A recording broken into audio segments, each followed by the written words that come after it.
আমাৰ মেম্বাৰশ্বিপ লৈ পেলাই এখন মিটিং আজি ইয়াপিনে আহিছিলো বহুত মানুহ লগ পাম প্ৰথম কথা দলে যি সিদ্ধান্ত লয় যোনে কেণ্ডিডেট নহক এটা কথা খালি 100% এবাৰ সত্য যে সামগ্ৰীত এবাৰ ভাৰতীয় জনতা পাৰ্টি আৰু মিত্ৰজোঁট আমি বিপুল ভিতৰত বিজয়ী হম কাৰণ ইমান দিন দেখিলো যে ৰকিবুল হুছেইনক আমি ৰকিবুল হুছেইন ডাঙৰ এগৰাকী জ্যেষ্ঠ ৰাজনীতিবিদ তেখেত আচলতে খুব চালাকো কাৰণ তেখেতে বিধি বিধান আগতে গম পাই গৈছে সেইকাৰণে তেওঁ এবাৰ ফাঁকি ফুকা দি পেলাই ধুবুৰী পৰা জিকিছে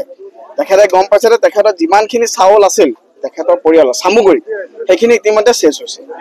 আৰু 2022 নিৰ্বাচন যি আহিছে 22 নিৰ্বাচনটো শেষ হ'ব আৰু 2026 চনত যি নিৰ্বাচন সেই নিৰ্বাচনটো শেষ হ'ব গতিকে আপোনালোকক মই এটা কথা কৈছো যে এই সামগ্ৰী যি উপ নিৰ্বাচন আহি আছে নহয় এই উপ নিৰ্বাচন অসমত এক খুব ব্যতিক্ৰমী উপ নিৰ্বাচন হিচাপে পৰিগণিত হ'ব সামগ্ৰী আগতে আমি এনেকুৱা এটা আছিল যে সামগ্ৰী বুলি ক'লে ৰকিবুল হুছেইনৰ দিনত যি সামগ্ৰী এক ইতিহাস প্ৰসিদ্ধ সামগ্ৰী আছে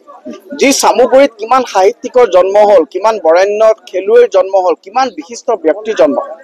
সেই সামগ্ৰী বুলি কোৱাৰ লগে লগে ৰকিবুল হুছেইনৰ পতখন অহাৰ লগে লগে এক হত্যা আৰু হিংসাৰ এক সামগ্ৰী হিচাপে ৰকিবুল হুছেইনক প্ৰতিষ্ঠা কৰিবলৈ চেষ্টা কৰিছে ৰকিবুল হুছেইনৰ কথাই সামগ্ৰীৰ ৰাজত্ব সেইটো এতিয়া নহয় অসমত ডক্টৰ হিমন্ত বিশ্ব শৰ্মা ডাঙৰীয়াৰ নেতৃত্বত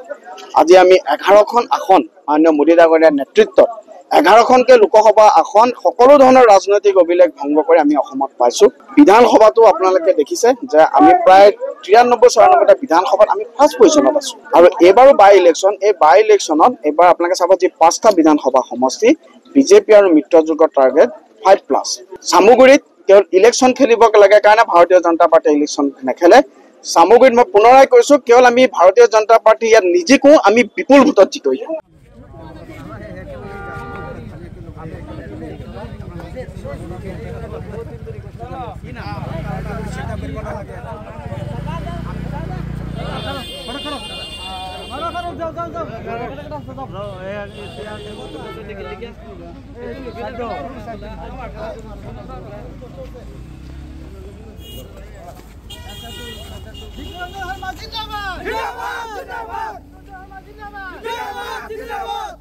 बीजेपी जिंदाबाद जिंदाबाद जिंदाबाद बीजेपी